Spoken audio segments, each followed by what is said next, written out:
My girlfriend said I should be grateful she even answers my calls. So I stopped calling. I'm Connor. Been working as a project manager at a logistics company in Dallas for about 5 years now. The job's solid, decent pay, benefits, and I'm actually up for senior PM, which would be huge for me. The hours can be brutal during peak season, but I've always been the type to put in the work. My girlfriend Madison does PR and event coordination for this agency that handles brand activations, club launches, that whole scene.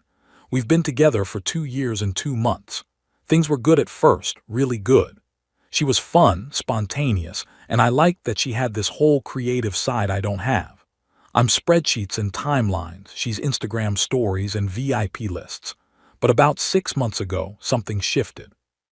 She got tight with this new group of girls who call themselves women who date up or some shit. They're all about knowing your worth and maintaining standards. Which cool, everyone should have standards. But the way Madison talking started to change. Suddenly I was too predictable. My Friday night routine of hitting the gym after work and grabbing beers with my buddy Jake became boring office guy energy. The fact that I meal prep on Sundays meant I don't know how to enjoy life. She dropped comments about guys in the event industry who actually know how to have fun. Started posting more on Instagram, always at some rooftop thing or bottle service table. And here's the kicker, she'd ghost me for hours, sometimes a full day, then pop back up like nothing happened. When I try to talk about it seriously, she'd flip it on me. You're being clingy, you're being needy, that's not attractive. Last Tuesday, my truck wouldn't start in the company parking lot. Dead battery, and I'd left my jumper cables at home like an idiot. It was 9 p.m., I'd been at the office since 6 a.m. dealing with a warehouse inventory crisis, and I was exhausted. I called Madison. She was my girlfriend. That's what you do, right? She answered on the fourth ring. I could hear music and voices in the background. Hey babe, I'm stuck at work, truck won't start. Any chance you could come grab me? I'll buy you dinner, Connor. She cut me off and her tone made my stomach drop. You should be grateful I even answered your call right now. I don't have time to just come grab you whenever you ask. I sat there in my truck, phone pressed to my ear, processing what she just said. Not I'm busy, but I can come later. Not can Jake help you, just that. Yeah, I said quietly. I get it, thanks anyway. I hung up. Called an Uber, got home at 10:30, had my truck towed the next morning, got a new battery installed. Cost me $200 and half my lunch break. Madison texted me Thursday afternoon, drinks tonight, like nothing happened. I didn't respond. And here's the thing, I didn't block her, didn't post cryptic Instagram stories, didn't text her friends or her mom asking what's wrong. I just stopped calling, stopped texting first, stopped making plans, stopped asking about her day, stopped checking in. Cold turkey, complete silence from my end. If she wanted to reach out, my number worked. But I wasn't going to be the one chasing anymore. 3 weeks went by. 3 entire weeks and she didn't call once. Didn't text. Nothing. Which told me everything I needed to know, honestly. But I was fine. Weirdly fine. I threw myself into work, spent more time at the gym, helped Jake paint his new apartment, caught up on sleep. My stress levels actually dropped. Then yesterday happened. I had this massive client presentation scheduled. We're talking potential 6-figure contract I'd been prepping for 2 weeks. I got to the office at 7 a.m. to run through everything one more time. At 8:45, 15 minutes before the clients were supposed to arrive, Jessica from reception called my desk. Connor, there's someone here to see you. A young woman, she's crying pretty hard. Says she needs to talk to you right now. My brain short-circuited. Client meeting in 15 minutes, crying woman in my lobby. Did she give you a name? Madison. I felt my jaw clench. I told Jessica I'd be down in 5, finished setting up the conference room and headed downstairs trying to keep my face neutral. Madison was sitting in one of the lobby chairs, mascara streaked down her face, eyes puffy and red. She was wearing workout clothes, leggings, and an oversized hoodie, which was weird because Madison never left her apartment without a full face of makeup and a going-out outfit. When she saw me, she stood up fast. Connor, oh my God, Connor, what are you doing here? I kept my voice low, professional. My coworkers were walking past, definitely noticing. I needed to see you. You won't answer my texts, you won't call me back. I haven't gotten any texts from you in 3 weeks, Madison. I texted you last night. She pulled out her phone, scrolling frantically. See, I sent you. She stopped, stared at her screen. Oh my God, I sent it to the wrong chat. Amanda from HR walked by, slowed down, glanced at us. Everything okay, Connor? I looked at Madison, mascara everywhere, hands shaking, clearly in the middle of some kind of breakdown. Then at Amanda. Then back at Madison. Yeah, I said calmly, I think she's got the wrong person. Madison's face went white. Connor, I have a client meeting in 10 minutes. You need to leave. Can we just talk, please? 5 minutes. Jessica was watching. Amanda was still hovering. 2 of the warehouse guys were pretending to check the bulletin board but definitely listening. Fine, 5 minutes, outside. But that was 4 days ago, and what she told me in that parking lot changed everything I thought I knew about the last 3 weeks. Update 1. Sorry for the delay. Had to pull a few doubles this week because our inventory system decided to crash during our busiest quarter. Also needed time to process what the hell is happening in my life right now. So picking up where I left off, Madison crying in my office lobby, me with a massive client meeting in less than 10 minutes and me telling her I'd give her 5 minutes outside. We walked to the Starbucks across the street. I didn't get her anything. Didn't offer, just sat down and waited. She kept wiping her eyes, looking at me like she expected me to comfort her. When I didn't move, she started talking. I'm sorry. I'm so sorry, Connor. I've been a complete bitch to you and you didn't deserve any of it. Okay. That made her pause. That's it, just okay. Madison, I have 8 minutes now. What do you want? She flinched. I miss you. I miss us. These past 3 weeks without you have been hell, and I realized I made a huge mistake and I want to fix this. You had 3 weeks to reach out. I know, and I was stupid. I was playing games because Alyssa and the girls kept saying if a guy really wants you, he'll chase you, and I thought you'd come back and I could. She stopped herself. You could what? Nothing, it's stupid. Say it. I thought if you came running back it would prove I still had power in the relationship. I just stared at her, this girl I'd been with for 2 years, who I'd helped move apartments, who had driven to the emergency room at 2 a.m. when she had that allergic reaction, who I'd planned a surprise birthday trip to Austin for, and what she cared about was whether she had power over me. Why did you really come to my office today, Madison? Her eyes shifted. Bingo. I told you I miss. Bullshit. You texted the wrong person last night. You weren't even trying to reach me. So why show up crying at my job during business hours? She went quiet, picked at her cuticles. Finally, I'm in trouble at work. What kind of trouble? There was this big event 3 weeks ago. Product launch for this new tequila brand. I was the lead coordinator, and something went wrong with the budget, like really wrong. I waited. There's an invoice that doesn't match up, and some expenses that look inflated. And my boss is saying either I falsified documents or I was careless with vendor payments, and either way it's a fireable offense and there might be legal implications. And did you do it? No, well, I mean, not exactly. It's complicated. Either you faked invoices or you didn't, Madison. I let someone else handle some of the vendor coordination because I was overwhelmed, and he said he had connections and could get us better rates, and I didn't double-check everything because I trusted. She stopped. Who? It doesn't matter. Who, Madison? This guy, Steven. He freelances in the event space. He's worked with our agency before.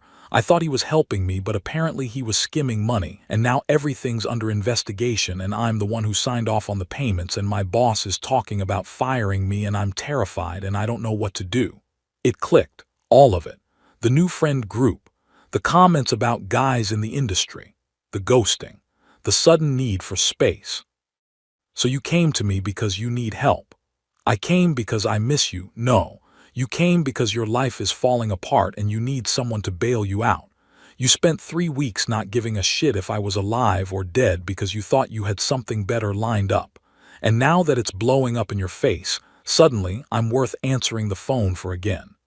That's not fair. You told me I should be grateful you answered my call when I needed help. You remember that. Her face crumpled. I was having a bad day. I don't care if you were having the worst day of your life. You don't talk to someone you supposedly love like they're lucky to get your attention. I stood up. I need to get back to work. Connor, please, I just need you to what? Make a call. Use my connections. Fix this for you. You know people in logistics, supply chain, maybe someone who could vouch that these vendor discrepancies happen all the time, or maybe talk to my boss's boss who you met at that charity thing. I actually laughed. Couldn't help it. You're unbelievable. I'm not a hotline you call when your life's on fire, Madison. I'm done being your backup plan. I walked away, went back to my office. Nailed the client presentation, by the way. We got the contract. Biggest win of my career so far. Celebrated with the team that night at the brewery down the street. Didn't think about Madison until I got home around 11 p.m. and saw 17 missed calls and a dozen texts. Please just hear me out. I can explain everything. I made mistakes, but so did you. You're being cruel. I'm going to lose everything. I almost responded. Almost. But then I remembered 3 weeks. 3 weeks of silence when I wasn't useful to her. And now that she needed something, I was suddenly important enough to blow up my phone. It was almost funny if it wasn't so ironic. Update 2. Okay, so this is gonna sound like I'm making shit up, but I swear on everything this is real. Wi-Fi was down at my apartment all weekend, so I've been using my phone's hotspot and it's been annoying as hell, but whatever, here we go. After Madison blew up my phone Thursday night, Friday was quiet. Too quiet. No texts, no calls, nothing. I figured maybe she finally got the message. Saturday morning I was at the gym with Jake. We were doing deadlifts and talking about the Mavericks game when his phone buzzed. He looked at it, frowned, looked at me, looked back at his phone. Bro, what? You still follow any of Madison's friends on Instagram? I don't think so. Why? Because apparently some serious shit went down last night and it's all over their stories. He handed me his phone. His girlfriend Emily followed Alyssa, one of Madison's date-up crew. And Alyssa had posted a long message to her close friend's story, except Emily was still on the list from some girl's trip they all did months ago. The story was about fake people in the industry and users who pretend to have connections. No names, but the comments were going crazy. I scrolled through them and one girl wrote, "Is this about what happened with Em and Steven? Steven. The guy Madison mentioned who helped with the vendor coordination. Who the hell is Steven? Jake asked. No idea, except I was about to find out because 2 hours later Madison called me. I almost didn't answer, but curiosity got the better of me. Connor. Her voice was wrecked. She'd been crying by the sound of it. What? Did you see Instagram? No. Everyone knows. Everyone freaking knows, and I'm being destroyed and I don't know what to do. Madison, I'm at the gym. I don't have time for Steven posted screenshots. That made me pause. Screenshots of what? Of our texts, from the last 3 weeks. He posted them in the event industry group chat to defend himself about the vendor thing, and now everyone's calling me a snake and a liar, and I'm done. I'm completely done. What was in the texts, Madison? Silence. Then, please don't make me say it. I'm hanging up. Wait, okay. She took a shaky breath. I was talking to him during those 3 weeks, more than talking. I was sending him screenshots of me not reaching out to you, and we had this thing going. My grip on the phone tightened. What kind of thing? He said he could help me move up in the industry. Said he knew all the right people, could introduce me to clients, could fast-track my career. And he was charming and exciting and said I deserved someone who matched my ambition, not someone who clocked in and out like a... She stopped. Like a what? Like a corporate drone. That's what he said. That you were a corporate drone and I could do better. Jake was watching me carefully, probably seeing my face go red. So during those 3 weeks when you didn't call me once, you were texting this guy, planning your upgrade. It wasn't like that. What was it like then, Madison? Spell it out for me. He made me feel special. He made me feel like I was going somewhere, and you were safe and boring, and I wanted more, and I thought. She was sobbing now. I thought he was legit. I thought he actually had the connections he said he did. But it was all bullshit. He's a freelancer who jumps from gig to gig. He's in debt. He has a girlfriend in Houston he never mentioned. And he was scamming our agency the whole time with those fake invoices. And when my boss started investigating, he threw me under the bus completely. Said I approved everything, said I was the one who hired him, said I knew about the discrepancies. And the screenshots. He posted our text to prove that I was desperate to impress him so I'd look like I was in on the scam, that I was trying to sleep my way into better industry connections. He made me look like, she could barely get the words out, like a joke. I should have felt something. Anger, vindication, satisfaction, something, but all I felt was tired. I'm sorry that happened to you, but it's not my problem. Please, Connor, I know I hurt you. I know I messed up everything, but I'm begging you, please, I need help. My agency is firing me. They're doing it officially on Monday, but they already told me yesterday.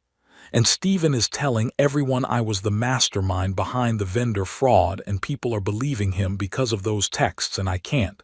Madison, listen to me very carefully. What you're asking me to do is use my professional reputation to vouch for someone who spent 3 weeks monkey branching to a con artist because I wasn't exciting enough. So no, my answer is no. I'm not asking you to lie, just maybe talk to someone or write a character reference, or you told people I was a corporate drone. You ghosted me while planning your exit strategy. You came to my office only because you needed something from me, and now you want me to risk my career advancement to clean up a mess you made while actively replacing me. I wasn't replacing you. Yes, you were. You were auditioning for an upgrade and it didn't work out. I'm not your safety net. Please, I'm losing everything. My job, my reputation, these girls were my whole friend group, and now they're all posting about me being fake and desperate. That's what happens when you surround yourself with people who are only there for you when you're winning. She went quiet. I have to go, I said.